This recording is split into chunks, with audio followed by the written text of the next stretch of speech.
Fermento natural não é só uma mistura de farinha e de água. Dentro dessa mistura de farinha e de água, a gente tem bactérias e leveduras selvagens. E essas bactérias e leveduras selvagens que vão fermentar o seu pão, que vão trazer mais sabor, que vão trazer mais nutrientes disponíveis para você absorver. Sim, porque o pão de fermentação natural tem mais nutrientes disponíveis para a gente absorver quando ele é feito de uma forma que chama fermentação longa, tá? Não falaremos disso hoje. O pão de fermentação natural de fermentação longa tem mais nutrientes do que um pão de fermentação feito com o fermento biológico, por exemplo, tá? O fermento natural, ele tem esse papel importantíssimo de fermentar o nosso pão e trazer mais sabor, mais nutrientes para ele, né? Onde que ele mora? Onde que a gente guarda o nosso fermento? Muitas pessoas me perguntam, falam, onde que eu posso guardar o meu fermento? Eu posso guardar na geladeira? Eu tenho que deixar em temperatura ambiente? A resposta é, você pode deixar na geladeira ou você pode guardar em temperatura ambiente. Em qualquer um dos dois lugares está valendo, desde que você saiba como cuidar e o que esperar do seu fermento quando ele mora na geladeira ou quando ele mora em temperatura ambiente, tá?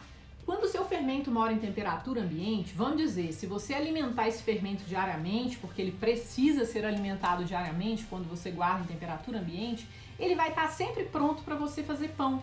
Então assim, você vai manter uma pequena quantidade, vai alimentar aquela pequena quantidade do seu fermento, o que sobrar ali, o que você descartar, a gente chama de descarte, né? Esse descarte pode ser guardado na geladeira para você fazer bolos, panquecas, outros pães que você não precisa do fermento bombadão. Enfim, você vai usar o descarte para outras coisas e ter ele como um backup na geladeira. Mas o seu fermento, sua massa mãe, né? Ela vai morar fora e ela vai te dar a vantagem dela estar sempre prontinha para você fazer pão. É só você aumentar a quantidade dela colocando mais farinha e mais água quando você quiser fazer pão com ela, tá? Então essa é a vantagem de você manter o seu fermento natural fora da geladeira em temperatura ambiente. Se você mantiver o seu fermento natural na geladeira, você também tem vantagens. A principal vantagem é que você não precisa alimentar ele todos os dias.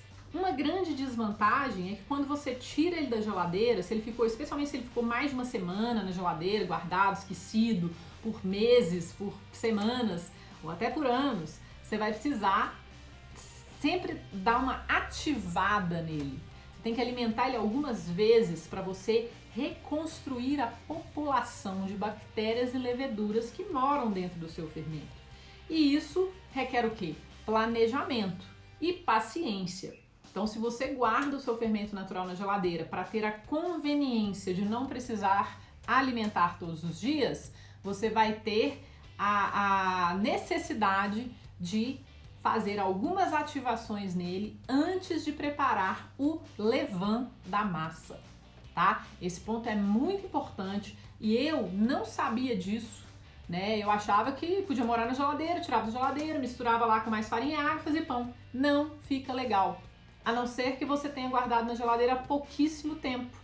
Se você pegar um fermento que ficou 2 semanas esquecido na geladeira e tentar fazer um fermento da massa com ele vai demorar, não vai fermentar direito, vai ficar muito ácido e os resultados vão ser mostrados no seu pão, tá? Então é muito importante que você garanta que o seu fermento esteja forte se ele morar na geladeira, fazendo algumas ativações. Eu vou explicar para você como que você faz isso. Então vamos lá, seu fermento natural mora na geladeira. Você vai pegar o potinho que está na geladeira, aí você vai tirar uma isca dele, você vai tirar um pouquinho dele e colocar num outro potinho, tá? Você tem que ter uma balança para você saber quanto de isca você tirou e essa quantidade de isca vai determinar também como que você vai poder crescer a quantidade desse fermento alimentando com farinha e água depois, tá? Então você vai tirar uma isca, colocar num pote limpo com tampa, guardar o resto que ficou naquele potão lá que estava na geladeira, dentro da geladeira, ele é seu backup. E aí você vai pegar esse fermento que você tirou essa isca, né, colocar num cantinho e deixar chegar em temperatura ambiente.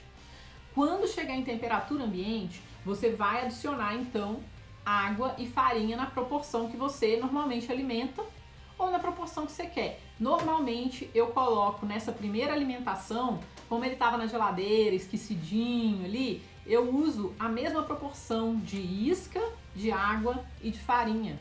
Por quê? Porque eu quero uma quantidade maior de isca para começar. Ou eu uso a proporção 1, 2, 2, que é uma parte de isca, 2 de água e 2 de farinha.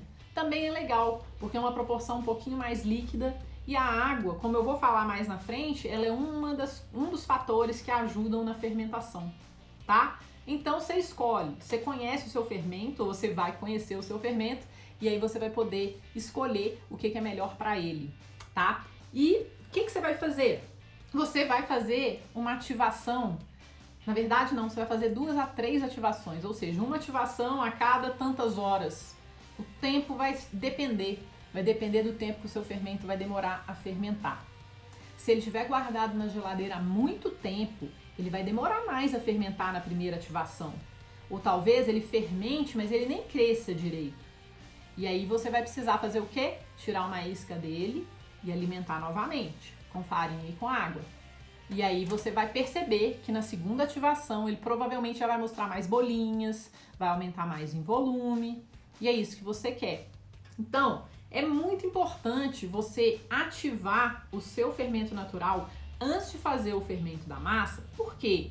Porque você quer aumentar o número de micro-organismos dentro dele, tá? Enquanto a galera morou na geladeira, a galera tava lá dormindo, um monte morreu, um monte de bactéria, levedura, eles morreram ou adormeceram, ficaram fracos.